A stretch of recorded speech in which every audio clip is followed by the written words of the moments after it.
अब आपके कैमरे में जो इमेज क्वालिटी होती है रॉ अवेलेबल होती है। आप रॉ में क्लिक करते हैं? अगर आप नहीं क्लिक करते हैं तो इसका मतलब आप कैमरे की फुल पावर को नहीं यूज कर रहे हैं। आपको जो कैमरे में इमेज क्वालिटी है इसको रॉ पे यूज करना चाहिए। रॉ का मतलब होता है आपके कैमरे का बेस्ट आउटपुट। ठीक है, अब आप ऐसे समझो इसको, जैसे मान लो आप अगर वेजिटेरियन हो, अगर मैं आपको उबला हुआ आलू दूं तो उसका आप क्या कर सकते हो, और अगर नॉन वेजिटेरियन हो और मैं आपको उबला हुआ अंडा दूं तो आप उसका क्या कर सकते हो?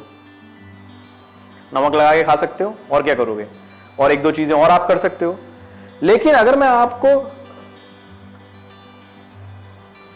कच्चा आलू दूं और कच्चा अंडा दूं, इससे आप बहुत कुछ कर सकते हो। इससे आप उबाल के तो वो सारे ऑप्शन ले सकते हो जो आपको पहले दिए थे, लेकिन कच्चे आलू से आप बहुत और काम कर सकते हो जो आप उबले हुए आलू से नहीं कर सकते। और अंडे के साथ भी यही चीज है। अंडा अगर आप चाहो तो अपने बाल भी धो सकते हो। यही सेम चीज है। ये रॉ पोटैटो और ये रॉ एग, ये वही काम करते हैं जो रॉ इमेज करती है। रॉ इमेज क्या होता है? एक आपके कैमरे का बेस्ट आउटपुट होता है जिससे आप एडिटिंग करके बहुत कुछ कर सकते हो। रॉ इमेज की खासियत क्या है? मान लीजिए आपका फोटो में एक्सपोजर खराब हो गया, मतलब फोटोग्राफ या तो अंडर एक्सपोज हो गई है या ओवर एक्सपोज हो गई है और सही नहीं आ रही है, तो अगर रॉ में क्लिक करिए तो वो फोटो एडिटिंग के दौरान ठीक करी जा सकती है। मान लो आपकी फोटो के कलर्स नहीं ठीक आ रहे हैं, कलर्स मान लीजिए व्हाइट बैलेंस ठीक नहीं है और उसकी वजह से कलर्स आपकी फोटो के नहीं अच्छे आ रहे हैं, अगर रॉ पे क्लिक कर रहा है तो वो कलर्स भी सही हो सकते हैं एडिटिंग में।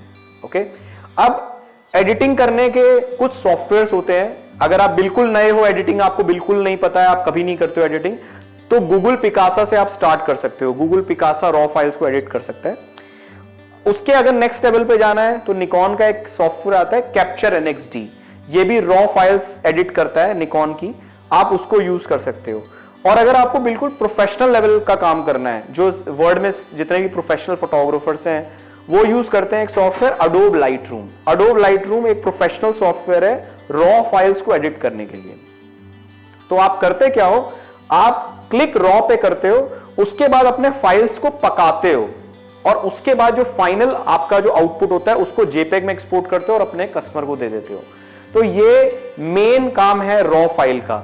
अगर आप रॉ फाइल के साथ जेपेग करना चाहो तो वो भी ऑप्शन है। आप अगर आपने मान लीजिए यहां पे मैं क्वालिटी में गया और यहां पे मैंने इमेज क्वालिटी में पहले आया, तो ये पहले दिखा रहा है रॉ, उसके बाद दिखा रहा है raw plus fine. Raw plus fine का मतलब है कि एक क्लिक होगा लेकिन दो इमेजेस बनेंगी, एक रॉ इमेज और एक जेपेग इमेज जो कि फाइन क्वालिटी होगी। अगर आप ये यूज कर रहे हो तो आपका बेसिकली कार्ड बड़े साइज का होना चाहिए, क्योंकि दो फाइल्स हैं तो कार्ड जल्दी बढ़ जाएगा। अगर आपको सिर्फ जेपेग क्लिक करनी है, मान लो कोई ऐसा कोई बड़ा इवेंट नहीं है, मतलब हल्का फुल्का कोई प्रोग्राम है, तो आप जेपेग फाइन पे भी क्लिक कर सकते हो। लेकिन जेपेग नॉर्मल और बेसिक ये बहुत ज्यादा कॉम्प्रेस्ड फाइल्स होती हैं जिनका बहुत ज्यादा यूज नहीं होता है। जो अगर आप मेरी सलाह मानो तो बेस्ट यही है आप सिर्फ रॉ यूज करो, just use raw image quality for photography. लेकिन अगर आप रॉ नहीं यूज करना चाहते तो जेपेग फाइन ठीक है। लेकिन इन कैमरे का जो बेस्ट आउटपुट होता है वो रॉ होता है। और मैं एक ही चीज बोलता हूं, रॉ रूल्स आपके टी शर्ट पे लिखा होना चाहिए, मतलब always click raw, that's it. Thank you.